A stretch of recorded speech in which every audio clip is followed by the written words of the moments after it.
Cathedral Prep, Isaac Petkac and Jovon Johnson for Erie Sports Now. This is our game of the week, whether you're watching us live on Facebook, Twitter, Instagram, or YouTube. We hope you're enjoying your Friday evening as we get ready for week one of the high school football season. Jovon, it's not every year you get a matchup like this, Erie and Prep in week one of the season. It's a region matchup, two teams that are looking to bully each other around. Should be exciting tonight. It should be an exciting football game. You got two of Erie's best football programs playing against each other on one field to start the season. It never happens this beautifully on the first game of Friday Night Football. Now, as we look into these two teams, there's a lot of different lines that have to be drawn. We start with Erie tonight, and first-year head coach Andre Henderson. After a long coaching search, he will lead the Royals in what they hope will be a successful year. They will, though, be relying around 20th-ranked prospect in the state, Marquel Darnell, at 6'7". He is a gigantic tight end to tangle with. He's one of the largest human beings on the field. He's going to be a guy that you can look for to make plays. He has to lead by example and show the young guys that they can make things happen. He has to go out there and play well, and Andre's going to lead those guys in the right direction. And this is a team last season that was 1-5, but in some spurts played a lot better than what their record would show. Their one win was against Butler, a 35-25 victory. When they were playing well, they were scoring points. When they were off their game, they weren't scoring much at all. You look at the two games against Cathedral Prep, 48-26 and 41-22 losses. So, Jovon, it was a team that was able to get on the scoreboard. They just couldn't be defensively well enough to be able to stop Cathedral Prep. Yeah, I mean, coaching plays a major part in that. I think Andre's going to have the defense playing at a high level. They're going to be flying around making things happen. But can they control this Prep offensive team? They're going to be built around an inexperienced offensive line, but they have a really good quarterback in Carter Barnes and an outstanding run game with Mikey Parks behind the center. So as we continue along with Erie here, and Carter Barnes, of course, is going to be the focus for that defense. They do return Erie a couple of key defensive players. They also include a couple of key offensive guys as well. As the student section comes into play here, it is also going to be a fairly loud crowd tonight, we should say. Erie wants to be a speed team, right? They want to be able to go out to the wing, stretch Cathedral Prep's front seven out. Absolutely. If you're Andre Henderson, how do you get that done tonight? Well, they have some really good playmakers. You know, they have a first-year starting quarterback in Adrian Tate. He's going to lead that offense. But they have some really good receivers with Jamari Gilmore and Marquel Darnell. But in the backfield, Jermaine Selby is the key to watch. He's a key player to watch for this Erie High football team. And Erie's opponent tonight is going right by us. That's the Cathedral Prep Ramblers. You can probably hear the student section screaming as they're donning their brand new helmets tonight. Let's shift to Cathedral Prep. Jovon, 11-3 last season. Last year was a weird year for everyone, but it was even more confusing for Cathedral Prep. They start out the year strong, then they lose badly at McDowell, have another couple of games that they win in a row, including here against Erie. Then they lose to McDowell again before going on a run. They win their last 4 games of the season, then they go to the playoffs and don't play. 2 forfeits and they make the state title game. You have to take it. You got to take them when they come. If you get to the state final game, no matter how you get there, it's a great opportunity, a great accomplishment. But this Prep football team is going to be really good. They have a lot of exciting players coming back. They got a good quarterback in Carter Barnes. They have some really good skilled players. They're going to be all over the field making plays tonight, so it's going to be up to the Erie Royals to contain them.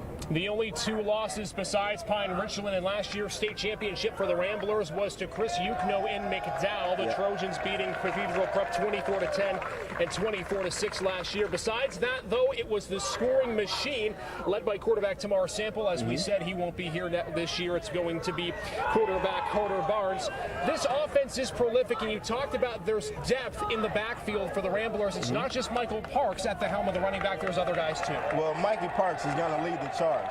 But they also get transfer Gus Campbell from Mercier's Prep that comes over, and he's going to back up Parks. Suton Lewis is the sleeper back.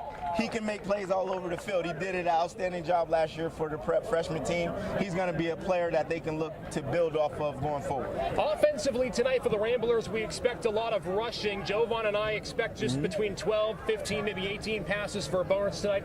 The left-handed quarterback, head coach Mike Mishler, expecting to kind of groove into this Cathedral Prep offense. The defensive side of the ball, though, is going to be the real question tonight for Cathedral Prep. Mishler telling me earlier in the week, our front four is not as prolific as I'm used to seeing in my 23 years as a head coach for Cathedral Prep.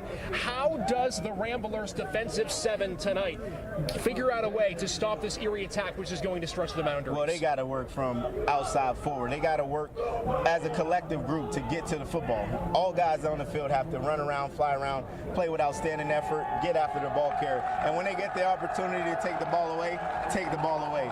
The key to the game for them is how well are they able to contain this Erie High football team. They're going to have to put the ball in the air because they got some big targets on the outside. But can they contain them is going to be the key. Another big question that we talked a little bit about on Erie News now at 5:30 was first game jitters. Yep. You hear the student section behind us. You know the crowd is going to be raucous as we get to week one with a full stadium capacity. Is there any concern for overzealousness in the first two quarters or so, knowing these two teams and the rivalry they've created and knowing the atmosphere we're going to have at Dollinger Field tonight? These guys just have to settle down, play the game. It's football. They've been doing this for a very long time. Don't let the game get bigger than what it is.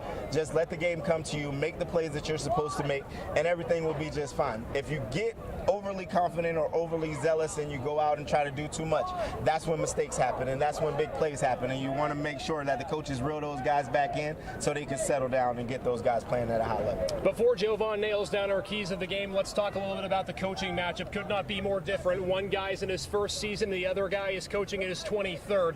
We'll start with Cathedral Prep's Mike Mishler, coming in with a record of 220-64. You know he's had success at Cathedral Prep, but every single year is different.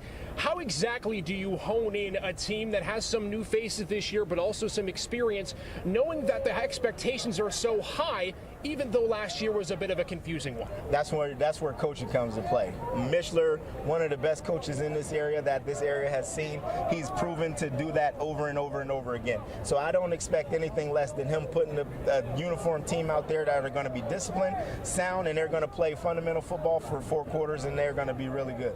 So that's Mishler. On the other side for Erie is Andre Henderson. The coaching search coming to an end just a few weeks ago. Henderson has some history with Erie and with Cathedral Prep. He's a Strong Vincent grad, had the chance to play against Mishler when he was playing at Strong Vincent. Now he says, I can't wait to get to coach against him. Is the moment too big for Henderson tonight, or how do you expect him to go about his first game as the bench boss for Erie? Knowing him, I know Andre, he's going to be really even keel. He's not going to let the moment get too big. He accomplished a lot of great things as a player. I expect him to lead this team in the right direction. Can he get the most out of the players is going to be the key. Can he get those guys to play at a high level for 4 quarters? Can you get them to play with outstanding energy and effort for 4 quarters? We'll have to find out. Tell you what, if he would be able to come into Cathedral Prep and take down the Ramblers in game 1, that's a heck of a start to your coaching tenure at Erie. No small feat if you're able to come in here and get the win. All right, let's go to our keys to the game, Jovon. We'll start with Erie tonight. We know their offense is going to want to spread the ball around the field, but it's not an easy matchup to play Cathedral Prep on any given week, especially week 1. What does Erie have to do to win tonight? Well, in order for them to pull out the win tonight, first and foremost, they got to stop the run. Prep is going to look to provide a rushing game and create dominance up front. Can they stop the run? Second, when the ball is in the air, are these defensive backs able to make plays with the ball in the air? And then can they score points on offense? We got to find out because we haven't seen anything just yet. We know Cathedral Prep scored points last year when they played Erie twice. A combined 89 in the 2 games that they played. Let's talk about the Ramblers. We know Carter Barnes is going to make his first start at quarterback. Michael Parks will aid him in the backfield. If you're the Ramblers and Mike Mishler, what gets you a W tonight? Well, you got to establish the run. On the flip side of that, for Cathedral Prep, they have to establish the run. They got to run the ball effectively, but they have an inexperienced offensive line, so we have to find out. Can Carter Barnes make the throws when he asked to throw the ball? And then defensively, are they good enough to stop this Erie High offensive attack? We'll find out tonight. All right, predictions here in terms of our players to watch. We've mentioned a lot of them throughout the pregame show, but if you're a fan of Erie High tonight, who are you looking for to stand out? Well, you're obviously going to see Marquel Darnell. He's the biggest player on the field. Jamari Gilmore has to play well, catch the ball out of the offense, and then the newcomers have to step up and make plays. So they have some good guys that can make plays, but you got to see if they can do it in the moment, if the moment's too big or not. And Cathedral Prep, you'll look to Carter Barnes, but I'm sure there are others that, of course, you're keeping an eye on as well. Oh, yeah. Mikey Parks is going to be the key to Cathedral Prep's running game. But they have some really good running backs behind behind them. Suton Lewis is a guy to watch. He's a sleeper back going into his sophomore year that can really make plays. But they have a lot of speed. 2 PIAA state qualifiers at receiver. Joaquin Page and Demario Crawford. Those guys, if they can get the ball in their hands and get them out in space, they're going to make some plays happen. Give me one line. We did our keys to the game, but if I ask you this way, Erie wins tonight if they make plays on offense and their offense can stay on the field and keep the Prep's offense off the field. And Cathedral Prep wins tonight if they establish the run and keep pounding the ball as much as possible, getting first downs on first down, and just keep running the ball and running the clock. Tonight's going to be fun. In case you're not listening behind us or not understanding the atmosphere here at Dollinger Field, this is one of a plethora of games happening tonight, but it's our game of the week, a Region 6 matchup between the Royals and the Ramblers. Jovon, we're excited for the season, excited for week 1. Should be a fun one tonight. It should be a fun one tonight. All right, with Jovon Johnson, I'm Isaac Petkac. It's been your pregame preview. We, of course, have highlights of this and all other games tonight on Erie News Now at 10 and Football Fridays at 11 o'clock. We'll see you in a few hours, everyone. Enjoy your first Friday night of football action.